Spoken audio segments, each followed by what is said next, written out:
I have to go. I have to go say hi to Jake and be part of his his show. Oh, no, this is a big deal. It is a big deal. I watch it. I watch it. Okay. I get excited when you take off. This is what I want. You ready to say hello? Yes. Right. These are the people. Hello, Yes. Keys. It's good to see you, Keys. Keith from Florida. Julie. Hello. Rachel says hello. You guys, I Welcome. watch this show and I get so excited when it's magnifying glass time. Dave is here. Well, this is from Romper Room. It's so great. It's so See, much Kevin, fun. welcome aboard. Bob is here. Happy first Friday, Bob. Dave is saying hello. Christella, Scott, hello to both of us. Lady Jerry will be here a little bit later in the show because Christella and I are planning our benefit for Lady Jerry's charity that she's on the board of called Grid LA. They put solar power into low-income neighborhoods, and Christella and I are going to do a benefit. I'm going to post that link on my Facebook page in case you guys want to get a ticket. The tickets are $50, which would be normally that would cost you $100 for a couple to come to the show. But what about this? What? I mean, what? You buy one $50 ticket and you let your wife or your husband freeload on your ticket. Oh, I love that. And there's no 2-item minimum. It's a 50. No, you can There drink is no all the 2-item beer minimum. you've got in the fridge. You can drink and then, you know what? Just go to bed. And you don't even have to go to bed. It's your house. So you can do whatever you want. Yeah, I mean, I'm not making the rules, are you? Oh, No. the after party for this thing is going to be ridiculous. You don't even want to know, but do you? Yes, you do. That's the best parties. The ones the ones that get crazy. Somebody just said Belinda looks different today. Yeah. She's well, we've been doing some kind of extracurricular kind of Yes, I went tanning today. Thanksgiving Eve pick, so it's Thanksgiving Eve. Lady Jerry is coming too, Bob, but I think Christella and Lady Jerry are going to swap because Christella's going into the house to have some kind of chat with Lady Jerry. Yeah, by the way, this is the closest you and I have been since maybe March or so. I know, it's ridiculous. We will have lunch, but we have an opposite table, very far from each other, but we like each other so much that we'll do it. This is the closest we've been. I'm literally risking my life because, as you know, I'm a little bit older than you. But I'm diabetic. So I am risking a lot of my life for Jake Johansson. And if I do get sick, please clip that from this show today. Remind people, I'm diabetic and I'm doing this for Jake. That's how much I adore you. I know, yeah. But it's a little bit of a comorbidity contest because... Why? You're diabetic, of course, but I'm older. Yeah, but you're healthy. Yeah. The numbers, You're right. like he's healthy. Right. This guy does jiu-jitsu. I mean, this guy... Not lately. But you do. You do. What do I do? I'm diabetic. What do you do? That's the question my family has been asking me for years. I mean, I'm diabetic. So you know how I start my day? I go out and I do the finger stick. I don't want to do the patch yet. I do the finger stick. And then sometimes, I'm going to be honest, I turn on my Nintendo Switch and I play Animal Crossing and I do my chores. No one will understand that. But then after that, I go for a walk and I just remember that I'm diabetic all my life and I try to make wise decisions. And one of my wise decisions is having lunch with you. Well, I think that there may be some ways that you can improve your diabetes. But before we get into my health advice, as you know, I'm not a doctor. No, this is why I want your information. I want your guidance. You need to go high fiber and maybe a little less fat in your diet. And of course, you want to be cutting out your carbohydrates and your sugars, your refined sugars. You know what you need? Literally, that is what's killing you. You gotta meditate, honey. That's all you do to save the diabetes. It's called liver-beaties. If you meditate, it's called liver-beaties. No more calls, liver-beaties. We have a winner.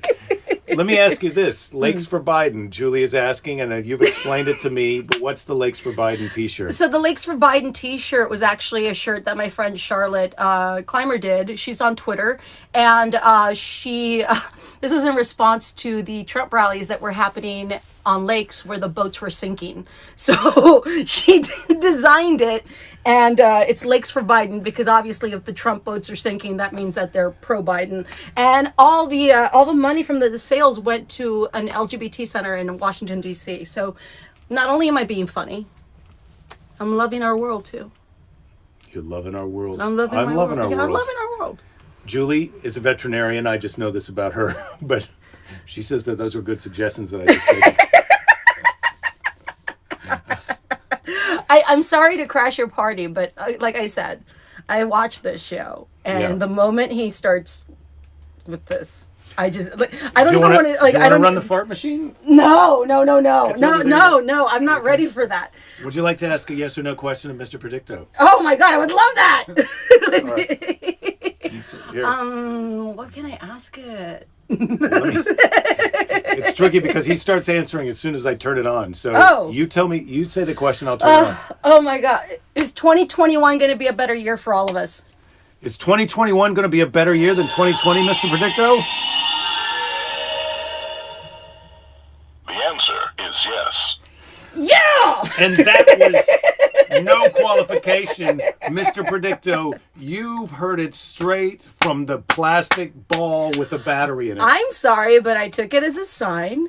It's gonna be good, you guys. Like, this is what we need right now, right? We need just like a small emblem of like, joy, support, confidence, some kind of thing to look forward to. Yeah. So, would you like to be here for the Bible story? No, I'm gonna head out. Well, let me just give you the preview, because today's Bible story is Abram, Sarah, and Hagar. Oh, well, as a Catholic, Sarai. I appreciate these Bible stories, but I did tell Belinda that I was going to talk to her, and she's going to pop in later, so I have to go and talk to her before she makes her appearance. Even as a Muslim, you might be into this story, because...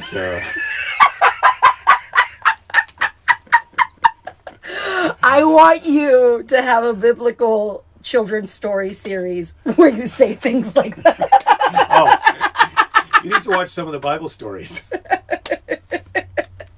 I do watch them. Well, so we talked about this earlier, because I've been going kind of chronological in the children's Bible. It's going to be hard for you to escape now.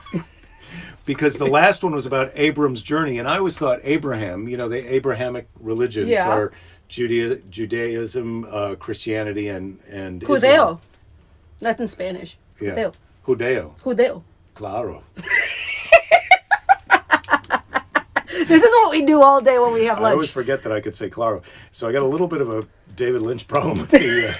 I have to have the light to be able to read the... Are we at a rave now? A biblical rave? Is this a biblical rave? Is this what happened? What is the difference between a biblical rave and a regular rave? Well... At a biblical rave, we try to split the good time in half, see if anybody notices and fights for it. And when you have an orgasm, everyone is pregnant. Your friend says she'd be good in the audience for any comic show. Thank you. I'm a great audience member. Well, Christella and I buy each other. We get each other. Yes, we do. I find you very entertaining. Said in the most serious way possible. Because I'm not kidding. I'm not kidding. Okay. Okay. Should I leave? Did you want me to hear it?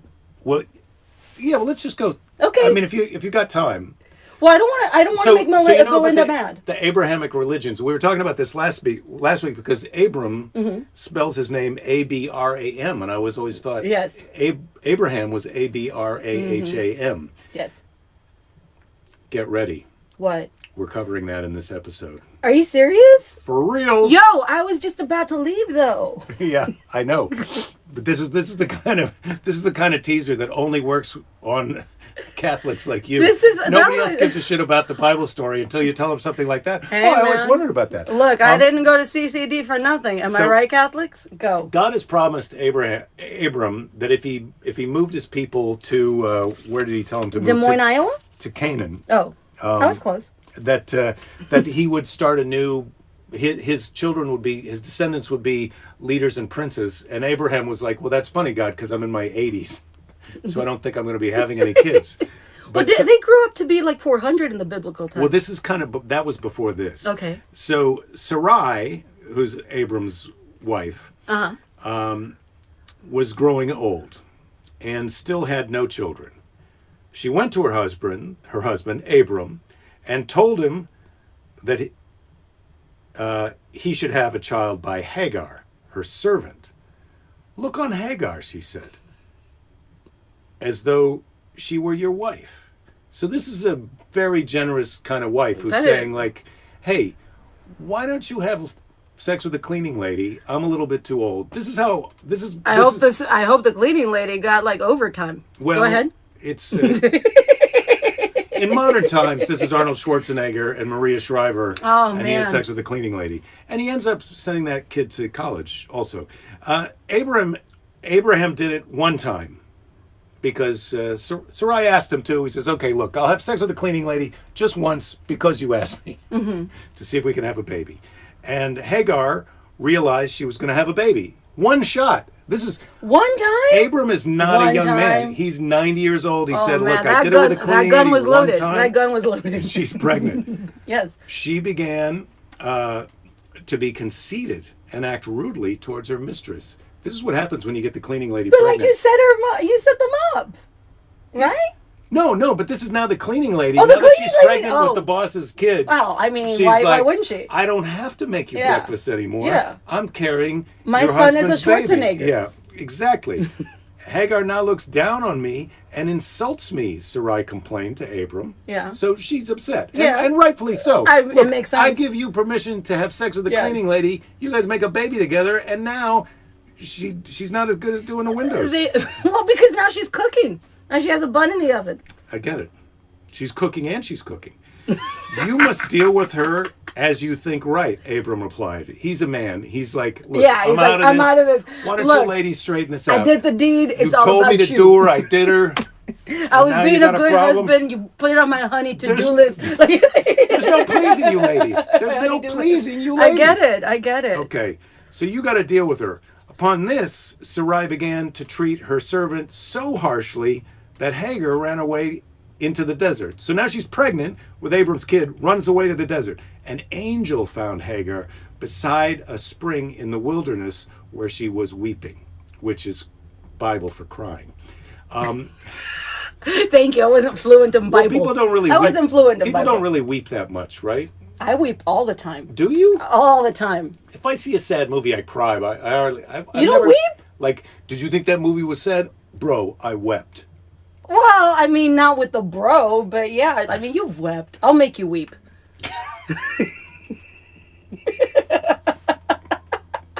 You're a great lady.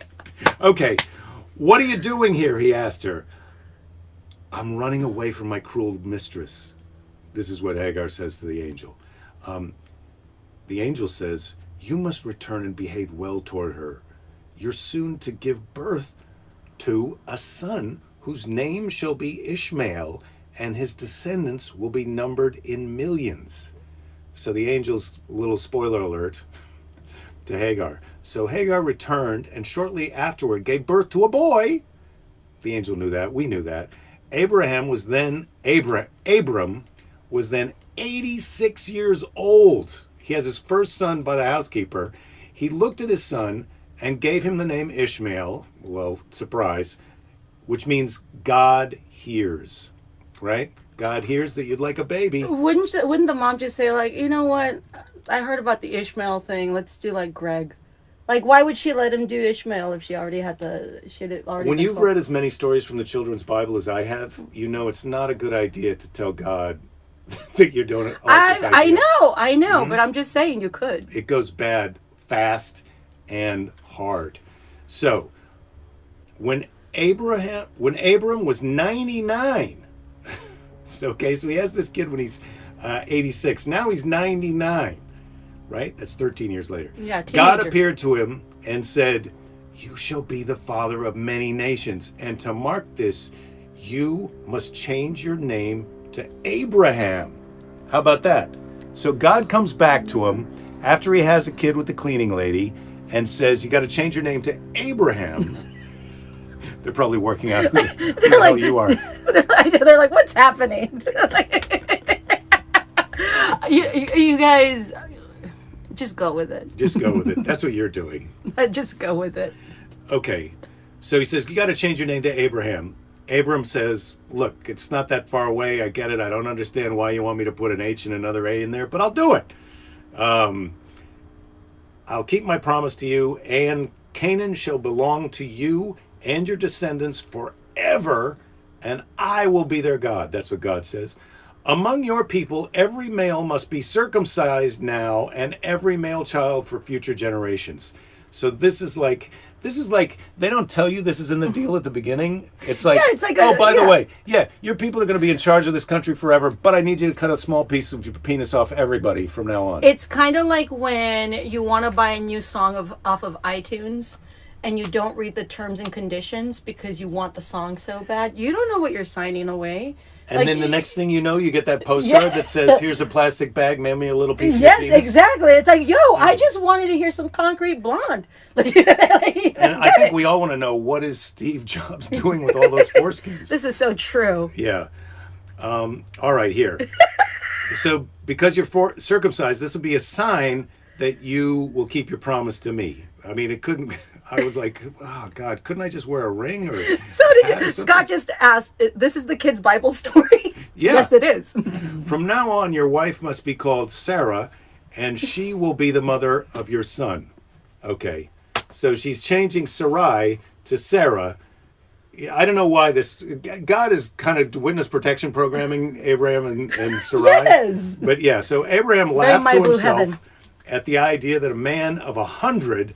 and a woman of 90 should have a child. But God said, Sarah will have a son, and you shall call him Isaac, and he will be the father of princes.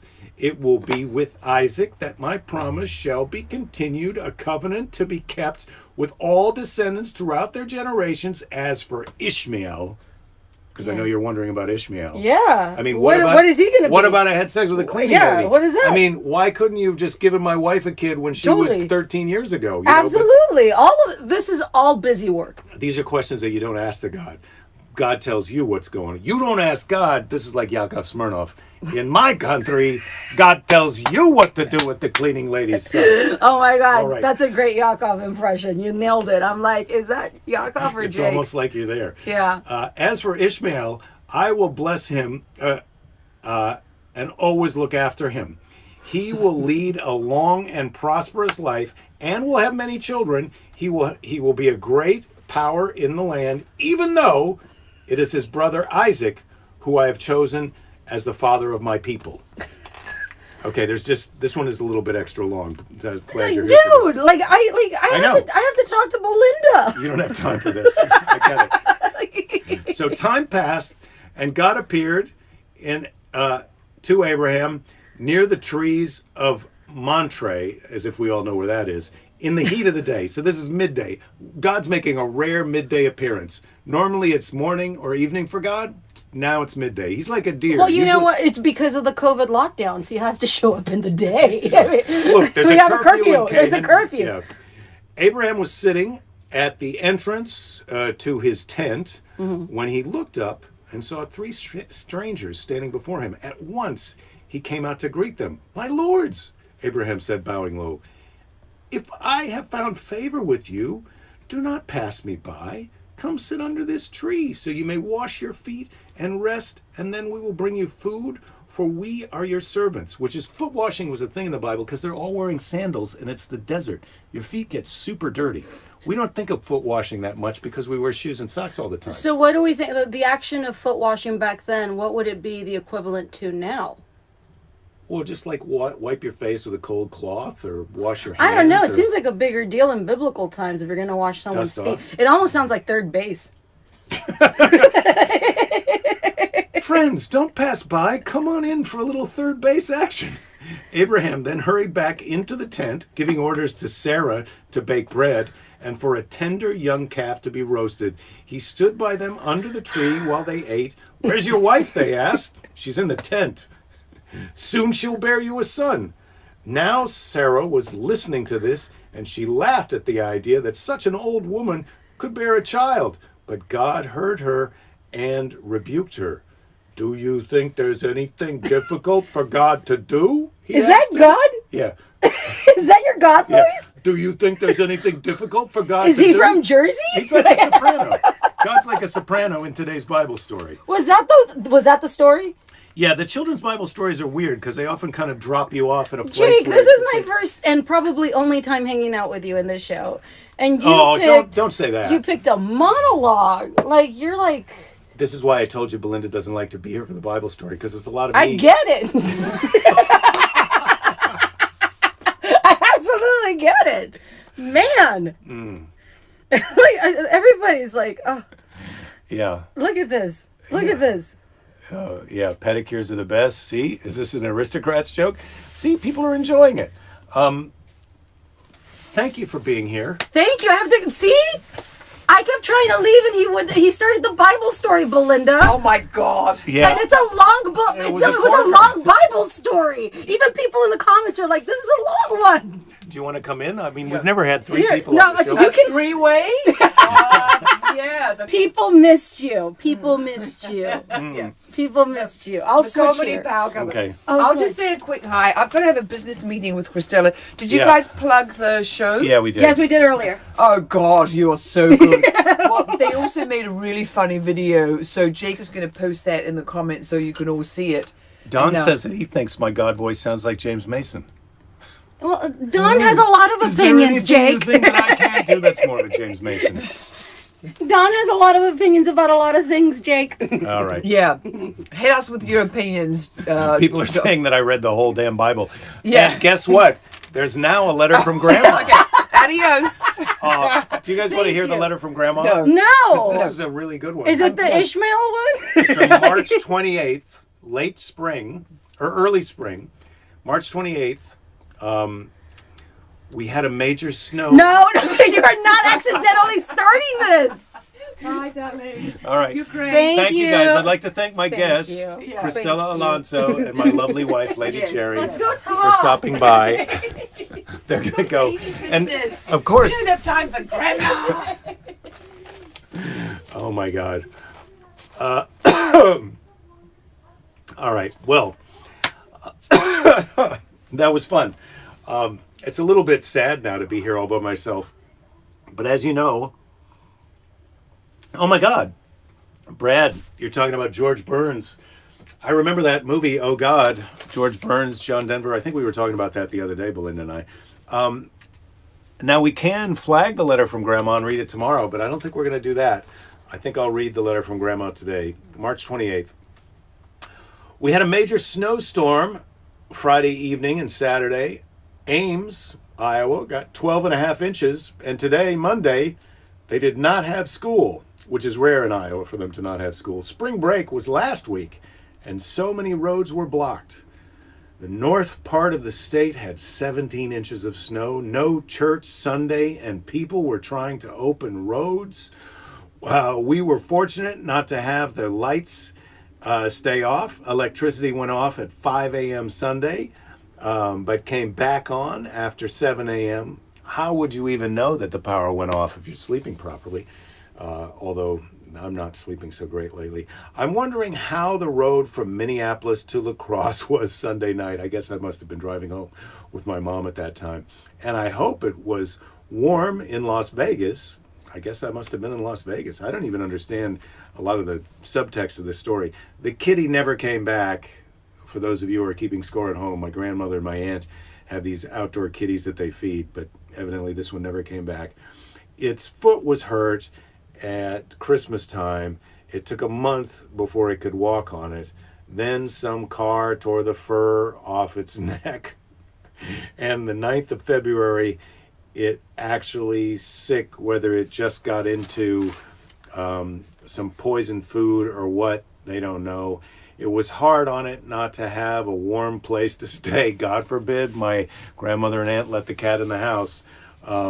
How is your weather? It seems like California has had such storms. Thursday evening is communion at church, and Friday services are in the Methodist Church at Garwin. Next year, Reverend Myers says it's Lincoln's church's turn to have Good Friday services. Have you found more work, and are you busy with your comedy sketches? Better think about going to school again. Have a nice day, Easter Sunday. Lots of love, Grandma. And then the PS is snow melting today. So there, just got in.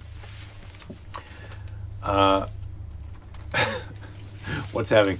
Keys is saying, I have plenty of books that are wider than my Bible.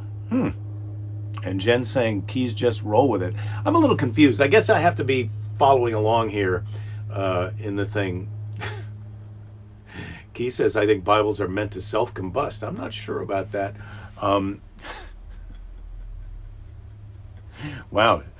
The thin Bible papers make good rolling papers. Kind of handy if you're Bibling, Dave says. That's a good one. Yeah, you can roll your well, weed, if you're smoking weed, you can roll that up in your Bible pages. Or if you're just an old-fashioned roll your own cigarette guy, you can use pages of the Bible to roll that up. No, Rachel, Grandma does not give up on the college suggestions. And then after Grandma passed away, Charlotte kept at it. So, and I've got another letter from Charlotte that was in here too, but because the Bible story was so long, I think I'm going to lay off the letter from Charlotte, but maybe we'll do that tomorrow on Hump Day. Who knows? Who knows what's going to happen on Hump Day? I thought that Lady Jerry was coming in for the end of the show, but because Christella was here, I don't think Lady Jerry's going to be back. But that doesn't stop the fun meter from being in the maximum right now. We did it. Brad says, love it, go back to school. ISU should give you an honorary doctorate, PhD, and piled higher and deeper. Yeah, well, the thing about Iowa State is I asked them for an honorary degree one time because they wanted me to donate money and they wanted me to come back for the freshman honors, blah, blah, blah, this and that. And I said, what about an honorary degree? Sort of kind of joking, but also like, what's it cost you to print up some fake? Like, I could print up an honorary degree from Iowa State. But they were like, no, these things have value. We can't just hand one out to you. So I was like, okay. Joan says we should have smoked a Bible during the story today. Well, yes, and that's a good advice for next week when I'm reading the Bible story. Please feel free to light them up and get high. All right, today, Hump Day 3-day work week. Yeah, today is a hump day for a 3-day work week. You're right about that, Brad. Bob, there's still time to get that degree online. Yeah. BS in leisure studies. Yeah, I've got a BS in leisure studies. I've got a friggin' doctorate in going swimming in the freezing ocean. I went in today. It was great. Yeah, I did have the balls to ask Brad. I did ask for an honorary degree. I just said, look, what would it be possible? Do you think, is that a thing that could happen? And they were, I can't remember how I worded it, but it wasn't completely douchey. It was only, I'd say 20 to 40% douchey, the way I asked them. Now a question from the question box. Would you rather live by the beach or in the mountains? This question has already been answered by where I live. I'd rather live by the beach than in the mountains, but I would say that my second choice after living at the beach would be the mountains. So good one, question box, and thank you for asking. And thank you guys. The fun meter is as truthful as Mr. Predicto. Yeah, well, the fun meter and Mr. Predicto are flawed, but then again, they're the best we have. If I never need a day off, get Christella to sub. Yeah, Scott, I wish I could. Hopefully, as we get in less of a lockdown, although we're going into more of a lockdown here, maybe I can start to have more in-studio guests. But it was great to have Christella on today, and that was her idea, by the way. I didn't bully her, as you. Yeah, I look like a bully in my zip-up cardigan. So today sees the day. Thank you, Rachel. Thank you all. We'll be here tomorrow for our Hump Day show, which is also our Friday show, because we're not going to have shows Thanksgiving or Friday this week. We're going to take a long weekend. I'll be back on Monday, but first I'll be here tomorrow for the Wednesday, Hump Day, and Friday, which is also this week's Friday show, and then we'll see you next week. Here we go. Today's Seize the Day from Orson Swett Marden. Don't wait for extraordinary opportunities. Seize common occasions and make them great. Weak men wait for opportunities. Strong men make them. opportunities. Strong men make opportunities. Weak men wait for opportunities. Strong men make opportunities. And so that's why I'm telling you that tomorrow is our Friday. So we're going to have a hump day topped with a Friday, which is also Thanksgiving Eve. And then we're going to have our separate Fridays on our own. Then we're going to have a Saturday. Then we're going to have a Sunday. And I'll see you back here Monday. But first, I'll see you tomorrow for our Hump Day Friday celebration. Thank you guys for watching. Thank you, Christella. And thank you, Lady Jerry, for being here today. Don't give up. There'll be plenty of time to give up later. I feel grateful that this has been going on so long and all of you are here. And I feel grateful, obviously, to all my friends. It was so nice to see Christella and be able to share her with you guys today. And I'll see you tomorrow. And also, apologies that the Bible story was a little long today.